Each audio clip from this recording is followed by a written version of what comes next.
From the beginning, this was an area of summer houses just outside of Stockholm. It would not be a very nice place to live in the winter unless you had very good heating.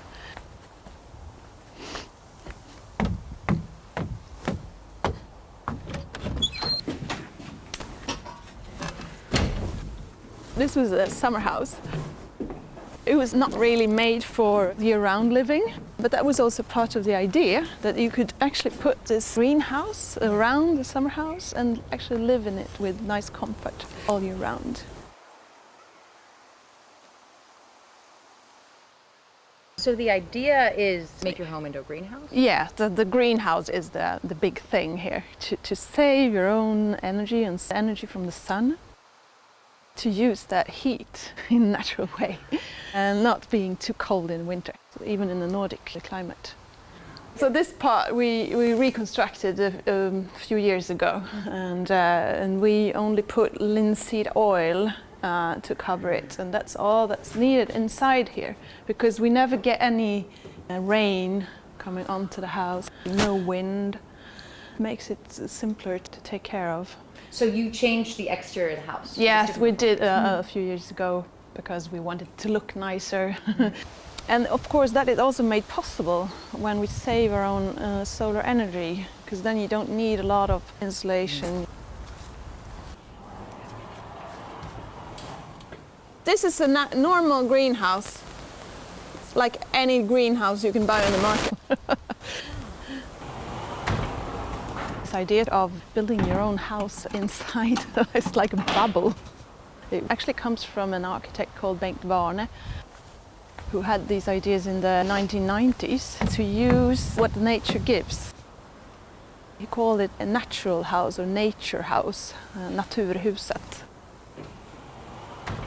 En fait, c'était un long process, trouver un endroit où on pouvait construire une maison naturelle. La première idée, c'était de construire une nouvelle maison. Mais comme c'était très difficile de trouver un terrain aux alentours de Stockholm, en fait, on a trouvé cet endroit-là. C'était un grand terrain avec une petite maison d'été. Et on a décidé de construire une maison naturelle autour de cette petite maison.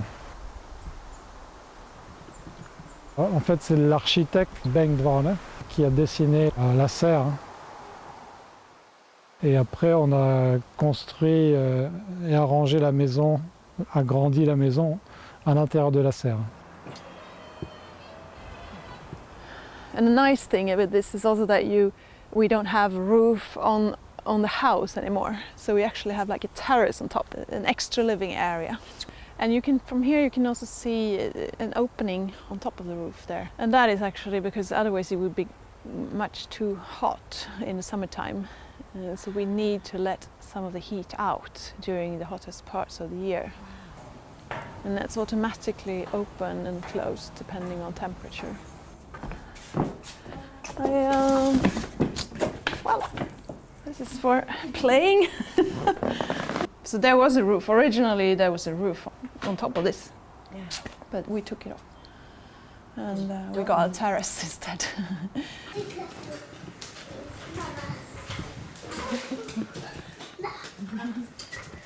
In the spring and in autumn, this is a very nice area for playing and relaxing.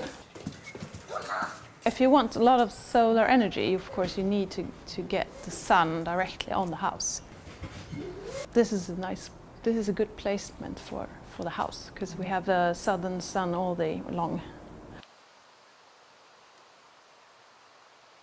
C'est une maison qui est très dépendante du soleil. S'il n'y a pas de soleil, ça sera quasiment la même température, entre la température extérieure et la température intérieure. Et il suffit d'un petit rayon de soleil pour qu'il y ait des températures positives. It doesn't take much, so an hour of sun can make a difference. Une grosse différence, oui.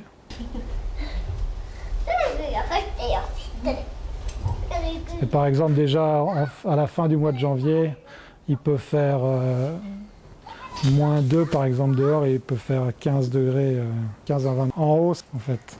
A nice spring summer day. Bien sûr, oui.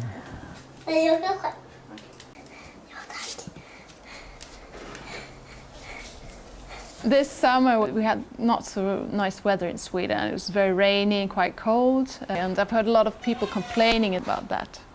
They're saying, oh, this weather wasn't so nice and we weren't so happy and we didn't really know what to do. We were inside all the time. And I was thinking, I didn't consider that such a big problem. Why is that? Wow. Maybe because we are not that touched by those kind of problems.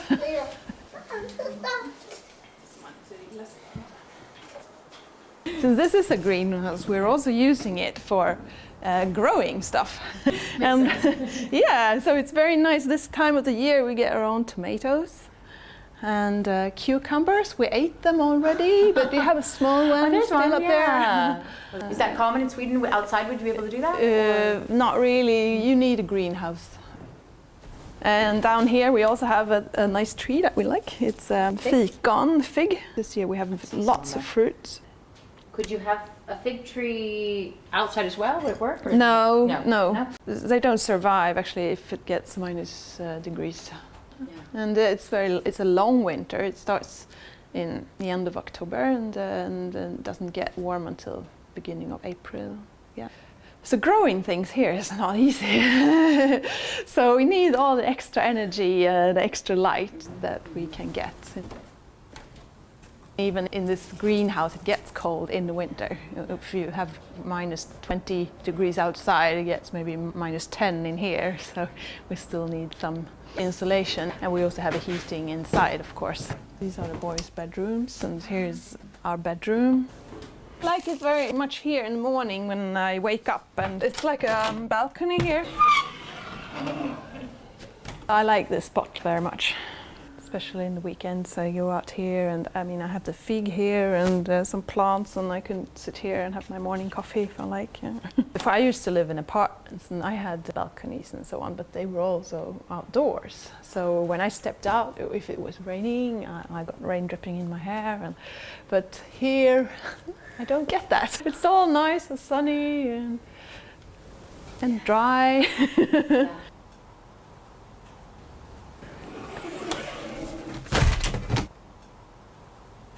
Is there a special type of glass? En fait, non, c'est des vitres de 4 mm d'épaisseur.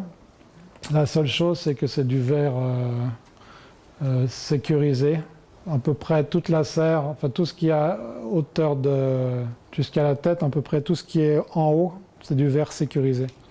Donc qui en principe ne peut pas se casser, et si jamais il se casse en tout petits morceaux pour ne pas blesser.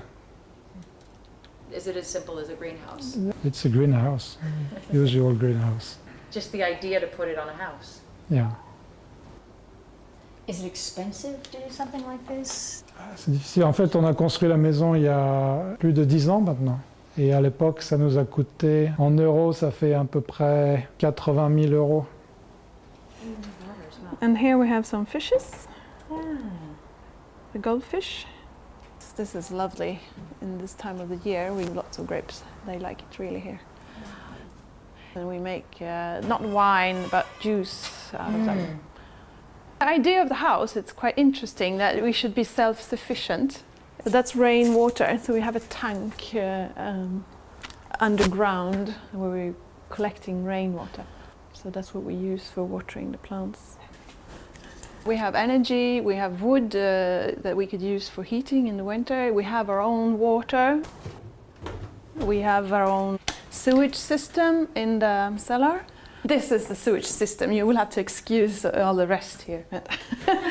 The big stuff from the toilet comes down here from upstairs, and it's circulated at high speed, and then it dries. And the liquid continues out here, and it goes into this tank, and it stays there for a while for the bacteria to die off, and then it continues to the next step in the cleaning process. And these tanks take care of all the rest of the water from the shower, from the dishwasher, and it's the same thing here, that the bacteria dies off in 2 steps here in the different tanks. And there are no chemicals added or anything. It's a completely natural system. We have separation toilets, separating the urine from the rest. Donc ça c'est une toilette avec deux compartiments, en fait, le compartiment d'urine ici et l'autre compartiment. Donc l'avantage en fait c'est on sépare l'urine du reste. L'autre avantage c'est que on peut économiser de l'eau parce que là par exemple si on on fait pipi, on n'utilise que par exemple 2 ou 3 décilitres d'eau. Donc ça c'est la partie où on récolte les eaux usées et l'urine. En fait, il y a 2 citernes, mais c'est parce que je voulais un volume suffisant de 2 mètres cubes. Donc elles communiquent ensemble.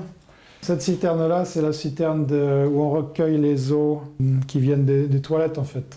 Là, c'est un séparateur qui sépare le caca de l'eau noire.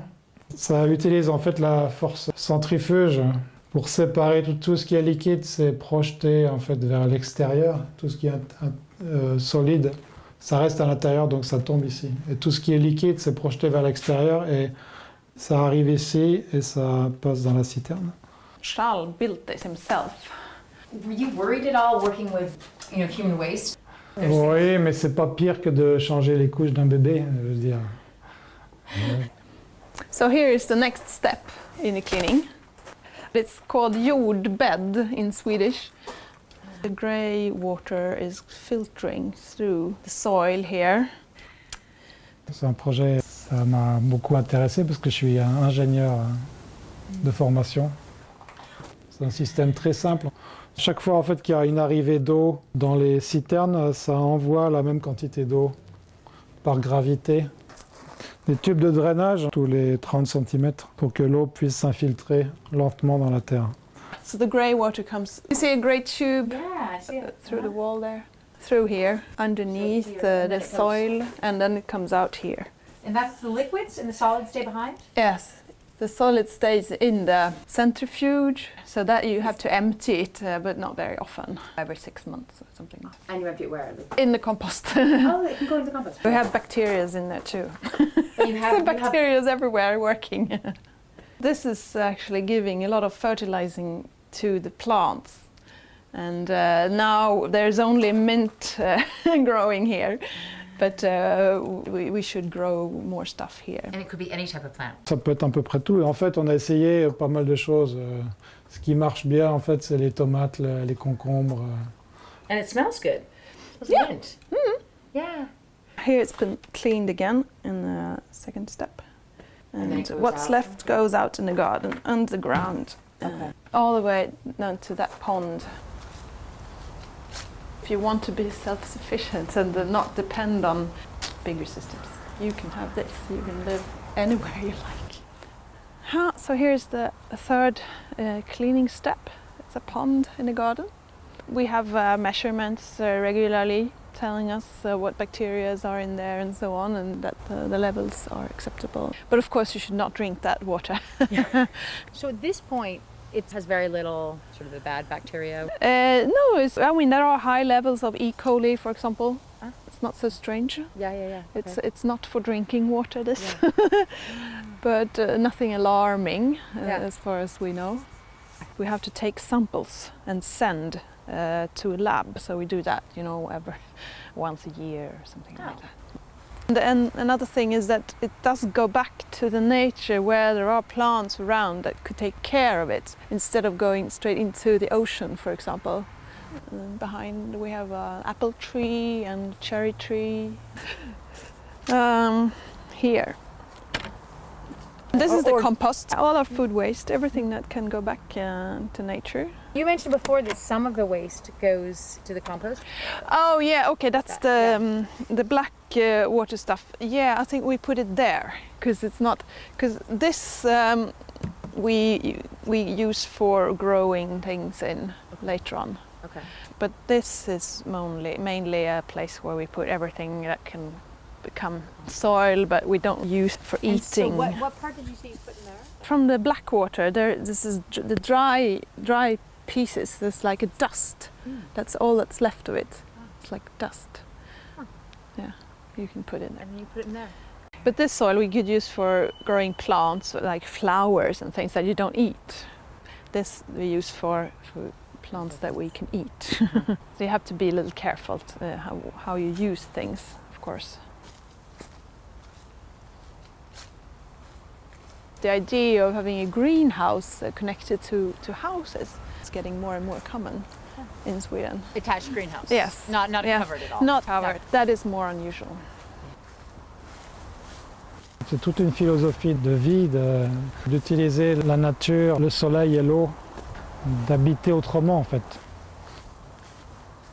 You can see we needed to. Oh, there is a big. Oh, hello. There are lots of animals like live here. Some more tomatoes. Does it require a lot of maintenance? No, normal gardening. I mean, you have to be interested in gardening. Me and my 4-year-old son, we put some small seeds in the soil, and now we have tomatoes growing on meter high. We were really happy with seeing these tomatoes through the window here, because it's a result of our own work. We put these little seeds in the soil, and now we see the result. This is not a house where you get perfect climatization all year round. It's more like an older house where it varies with the season. So it could be a little cold in the mornings in the winter when you step up. You need to put nice warm shoes on, and you need fire in the stove. In the summer it could get warm a few days, but that's not really a problem. We open the windows big, and we enjoy the heat because we like the sun also. It's also what your expectations are. I mean, we are not expecting this house to warm us with solar energy all year round. We don't have a tropical greenhouse. I think in Sweden we are so used to adding heating in wintertime. What's interesting here is that we can shorten the period quite a lot. So it's only like from the middle of October to the end of March, instead of from end of September till May. We're cutting off several months a year that we don't need any other heating.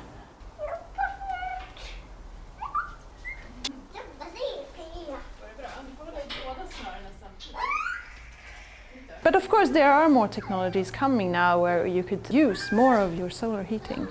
And we are wasting a lot here, of course. We're letting it all out. And maybe if you could save it in salt or something and keep it for later, we could be self-sufficient with heating. That would be very nice, but we haven't bought that system yet.